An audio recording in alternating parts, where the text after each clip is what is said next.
Yes, people. What up? How we doing? Yeah, gymrat pack back in the house with myself, Larry Olabamiwo, and 0.5 the gym rat pack, Damien. Actually, how you doing, people? The short one's back in. yeah, Leon Rock is not with us right now. He might come in a little while to speak on some of the other topics that we got. But he's on his way, people. He's coming. Don't worry. We know you missed him. He's coming. Yes. But in the meantime, you have us. And we're here to give you, as gym rats and actors, our perspective on everything entertainment, specifically movies and TV. Although we do have a music we've got a movie topic today. Topic today. A bit off key for us, but yeah. But it's entertainment, so it's all good. It's all good. Our first topic is going to be about the future of Daredevil. So this comes to us via CBR, comic book. Yeah. It's comic book. I always forget the actual acronym. I actually forget that as well. But yeah, it comes from CBR.com. Yeah, which are quite reputable. Yeah. So please. Okay, so the article today states that Charlie Cox talks about returning to play Matt Murdock, aka Daredevil, in the MCU and how he hopes the character has many stories and crossovers to come. I'm hoping a lot of damn crossovers. So, Charlie Cox, now free to acknowledge Daredevil's existence in the Marvel Cinematic Universe after having to laugh for a while during the whole Spider-Man fiasco. Everyone was lying then. Yep. Shared his desire to play Matt Murdock for years to come. Yes! And see the devil of Hell's Kitchen in many future titles. I'm hoping he gets his own damn movie. He deserves it. In a recent interview with Supernova about his upcoming series, Kin, Cox opened up about his cameo in Spider-Man No Way Home and its implications for more Daredevil in the MCU. I mean, look, said Cox, I feel so lucky to have been cast in that role, and it's the gift that keeps on giving, financially as well. I loved every single minute of making the show, and so to be asked to come back and to be involved in any capacity is absolutely thrilling to me. And I hope, I don't want to sound greedy, but I hope I get to do loads more, because again, the money comes with that. I hope I get to be involved he didn't say that, by the way, I'm saying that. I hope I get to be involved way for many years. I hope it never ends. I hope it gets to the point where people are like, you're too old to be playing this part. I like that. Yeah, that's what you want to hear. I like that. You can tell you've known, if you've watched the Daredevil series, he's got a passion for this part. Yeah. Because he plays it brilliantly. Yeah. The chance to voice these desires is a relatively new phenomenon for Cox, who for some time assumed his stint as Daredevil concluded with the Netflix series and still doesn't know many details about Daredevil's MCU future. Obviously, he says, it's now known that I am in Spider-Man, said Cox, so yeah, but more than that, I don't know. And the little I do know, I'm obviously not going to say. Which means he knows more. Feige's already announced that they're bringing him into the universe, so he's definitely coming. They've got Kingpin in there, we know. We know what you're doing, Matthew. Yeah. With the inner workings of Marvel... yeah, definitely. With the inner workings of Marvel so shrouded in secrecy, it's unknown if Cox was always going to return to arguably his most famous role, or if the Save Daredevil social media campaign was it a Save Daredevil social media campaign? I wasn't even aware of that. We would have jumped on board on that one. Yeah, 100%. Media campaign changed those executive minds. With the distance that grew between the Netflix Marvel series and the MCU, there was always been a possibility that Daredevil could be recast and rebooted. That was until Matt Murdock popped up as Peter Parker in No Way Home, seemingly confirming that even if that character is not the one depicted on Netflix, Cox will continue to play the role. I've got a few feelings on that one. It goes on to a bit more in here about him being happy and staggered, but yeah, you kind of get the gist of it. Yeah. Right, so let me call bullshit on certain things. The whole let's save Daredevil, that's nonsense, because if you remember quite clearly, Kevin Feige came out when the Netflix series, all the Netflix series finished, and he came out and he said at some point they will be in the MCU. Because I got excited, because as everyone knows, I want to play Luke Cage in the MCU. Sorry, Michael Carter, but I want that role. So, yeah, we call bullshit on that. Yeah, the only thing that Feige has spoken not vehemently against, but the only thing he's ever called out, so I'm not going to do it, is Agents of S.H.I.E.L.D. That's the only thing he's ever said. Yeah, he did it's say not that. part of the canon. He did say that. But, nothing says they can't come up with their own Agents of S.H.I.E.L.D. No. Do you know what I mean? No. But I just find that weird, because the main agent that's in the Avengers movies is in Agent of S.H.I.E.L.D. Yeah, Agent Coulson. I don't know. But yeah. But, I call bullshit on that one.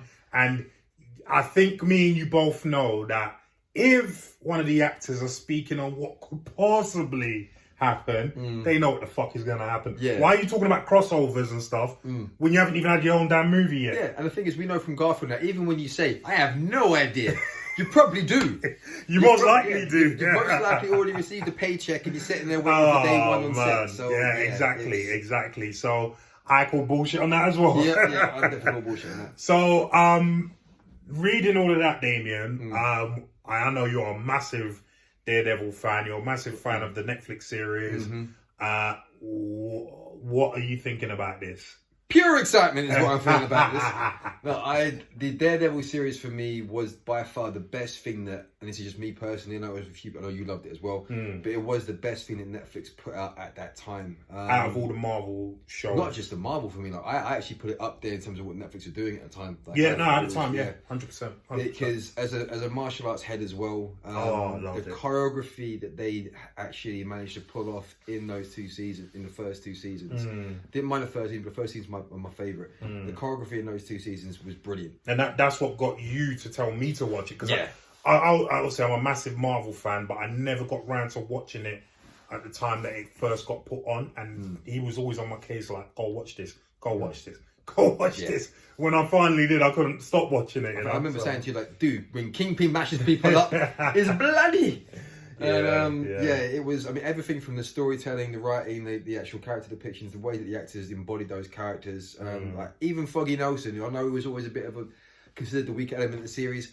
By season 2, I was on board with Foggy. What Patrick was doing with him. So I generally liked the show. I loved it. I mean, even when they introduced Punisher in season 2, I was like, yes. Oh, that was brilliant.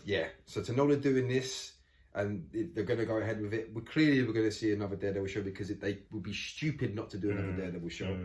My only hang-up is I know they probably won't do it, but I kind of want them to keep the same edge that Daredevil has on Netflix. And I know that's probably not going to happen.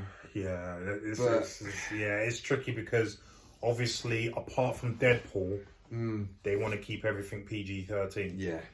And I don't think because obviously it's PG-13 in America is a little different here because PG-13 in America can mean a 12 here. Usually it means a 12. But as we see as you told me with Batman, which is a 15, it can be a 15 as well, including Venom. Venom 2 was a 15 as well. That was PG-13 in America. Yeah. So it varies sometimes. Usually a PG-13 in America means a 12 here, but sometimes it can be a 15 as the 2 examples that we've just given. Yeah.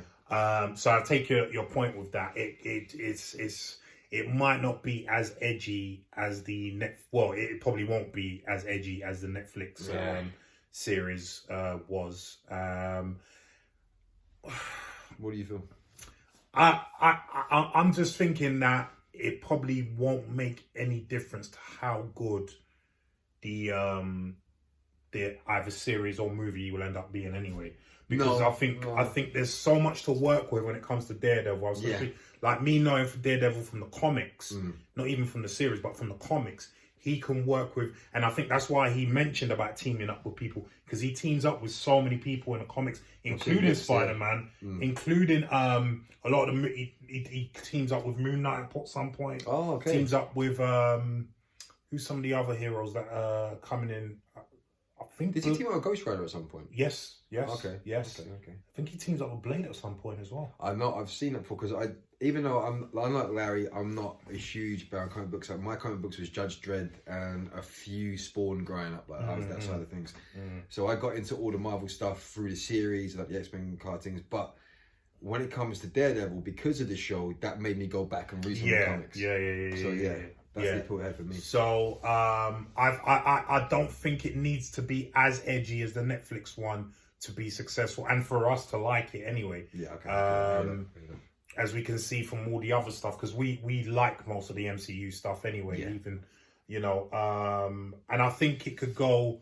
I think, like, for instance, Falcon and Winter Soldier for me was a little edgier than some of the other series. Yeah. And I think if they did it in the vein of that could work. They could, especially the shield, where he's killing the guy with the shield. Right. I didn't expect that. To be I didn't expect that. So that, and the way they did it worked. Do you know what I mean? On a PG-13 level, so that worked quite well. So I think that's not going to be a worry. It's not a worry for me as much as it is a worry, even though it's still not a big worry, as them making a PG-13 Blade. Yeah, that's a big Do you know what I mean? For me, yeah. But we'll speak on that at another time anyway.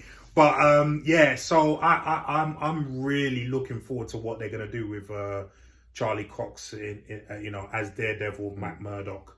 Going forward, I definitely believe he's going to team up with Spider-Man at some point. Yeah, they have it just makes sense. After catching the brick in the film, you gotta have to do that. You need that interplay of them, like kind of my sense is better than yours. What? Yeah, and it's obvious because this happens in the comic as well. Due to Daredevil's sense, he's going to know that Peter Parker's Spider-Man. Yeah, do you know what I mean? Yeah. So that this is it's going to make things very interesting. I actually do hope. And there's a little bit of a selfish reason that they bring back the team for the Defenders. Well, he does know he's Spider-Man anyway, because in the film, you're addressing him as Peter Parker, knowing he's Spider-Man. Yeah, but remember, he gets his memory wiped. Oh, yeah. See, on board. Brain fizzled, forgot about that. So, yeah. Yeah, they all get brainwashed. So that'd be interesting to see. That's what I'm saying. Yeah, okay, so it's going to be interesting to see how he figures out with, I want them to be another Defenders with the same team with Luke Cage, because I want to be Luke Cage. Yep. I want to work with Charlie Cox as Daredevil. That'll be wicked. Iron Fist is open, damn it. I'm here. Iron Fist. Got a top martial artist here. I might not have the same looks with Harry, but you know what? But Give me a week. He's got the fighting skills. Give me a week. That's what you need to worry about, because, Give me a week and you're fine. Finn Jones, listen, love you as an actor, but yeah, you just weren't right for that part. So anyway. But yeah, Daredevil.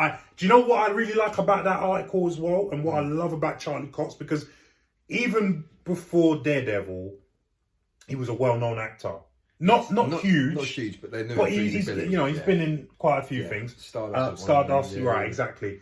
And it's refreshing because it's exactly what me and you would be like. I know for a fact that an actor of his caliber wants a comic book role, and he wants to ride it till the wheels fall off. Because he sees the depth in it. When people come out, and this is the thing that annoys me when people slate comic book films. It's like when they say, "Oh, it's got no depth, it's got no character." It's an article we're going to talk in a minute. Certain directors that's talks on films, but like there is so much depth and layer to comic books, and yes, like you do lose a little bit of the mystique when it comes to stakes, because they do keep coming back as it happens. But on the occasion, some of them do die. But then that's in the comic book world. I mean, even in the MCU, for instance, they do have them come back. But it's not coming back as the same character. So that character, like let's take for instance Gamora. That Gamora died.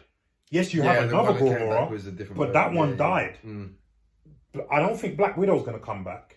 No, I don't. I don't think Black Widow's going to come back. So I don't see Tony Stark coming back. A lot of people think he is. I don't think he is. I don't think he is. And if he does, it'll probably only be as a hologram. But my thing would be that would have happened already with Spider-Man. Yeah. So I don't think he's going to come back even as a hologram. No, I don't. Do you know what I mean? So I don't think it's the same sort of level as the comics in terms of the fake death thing. Yeah. But yeah, you were saying about stakes and stuff. Yeah, so I think with this, when you look at the comic book element, the main argument that's always proposed is, okay, there's no stakes there because everyone can come back and whatnot. But as we saw with Endgame, stakes did happen. It didn't end on a wrap your arms around this, celebrate, enjoy. Infinity War. Infinity War, sorry. It did. Endgame. That's when he dies. Oh yeah. So Infinity War, because the thing is that the kind of crux of Infinity War is everyone kind of went, but they're going to come back. They've killed off too many characters. Going to come back. So people kind of accepted that. Yeah. But what I like, but I don't think everyone was ready for the ending of Infinity War.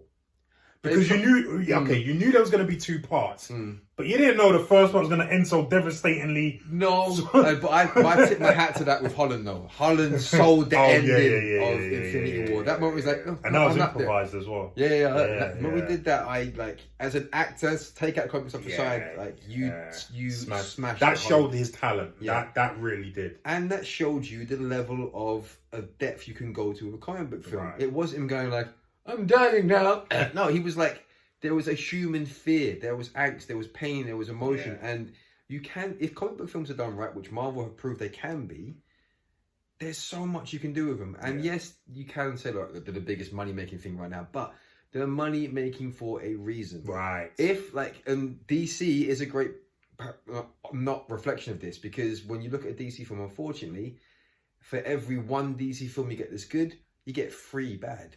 And that's say more than that. Everyone, yeah, probably everyone is right there. But you know, it's just like they don't tend to get it right because they rush the films. There's a heart and soul in Marvel movies, and that's why I like Netflix series, because it was the same thing. The bad guy was brilliant in D'Onofrio. You know, the love interest, even though it wasn't that great, still works when you know they bring in Elektra. So. I don't even think before Elektra. with the Rosario Dawson. Yeah, but even before Rosario Dawson, when he's got with I forget her name now. The blonde girl. What's her name? Forgot. Karen. Yes, with Karen. Even with Karen. But, didn't like her character to be honest. I thought she was alright. But yeah, it was like they give them depth. They give them like this air of authenticity, which is a lot more than some films do, and I think that's why Marvel do so well. So when people say, "Oh, you know, comic book films, they're just cash cows," and no, like they're cash cows, as you said earlier. They're cash cows for a reason. That's because people like them. People like them because people can resonate with some of the characters, and you can only do that is if you're giving the characters depth. You know, which Charlie Cox is saying, like he wants to play it to the walls fall off because he can. It's not just a money thing for him. He enjoys playing a character because there's so many layers to him. There's a lot of elements to have, and as an actor, playing that kind of character, there's so much you can do with it. So yeah, I tend to have a bit of an issue with people that say that they're just cash cow films. Yes, 1 or 2 of them are. We've talked about the ones that are, you know, but for the most part, when Marvel does it, you can do that. And listen, I echo what I mean. If I got Luke Cage, I would do it until the rules fall off. I would do it until people said, "Yeah, this guy's too old to play Luke Cage." So I resonate with him completely. Like, but again, as Damien said, I think that shows you his level of commitment, how much he loves the role. Because people can talk about money, but you know, you earn a certain amount of money, and I'm sure he's not starving right now. No. But you earn a certain amount of money, and it's like, okay, I got money now. Like, what's motivating me to get out of bed? Do you know what I mean? So you can tell this is not just about money. He really wants this. He wants to ride this till the wheels fall off. So I say salute to you, Charlie Cox. And also, you know, it's quite telling because guess who his agent is? No, go on. Lindy King, as I like to call her. The Kingmaker. Yeah, big time. So, Lindy, if you're watching, you know. I'm on sabbatical from acting right now, but when I come back, Lindy, like, if you need a Jason Statham 5'9" version, but a bit more action. She is phenomenal. She, she's got Tom Hardy, she's got Charlie Cox, she's got an array of who's who of A-list. Yeah, and she's the one that built up a lot of them. So she didn't just get them when they were famous. You know, I mean, she built Tom Hardy up from scratch. Yeah. You know, I don't know the story of Charlie Cox, but she's done well for him anyway. But yeah, so yes, I think it's fantastic news that he's on board, and let's hope that they give us some great storylines to take advantage of it. So, what do you think about Charlie Cox? And his future in the MCU. Do you think they're going to have either a movie or a series with him in it? And who do you want to see him team up with? Leave us some comments down below. Comments down below and let us know what you think. Remember, #Luke for Larry. Don't forget that stuff.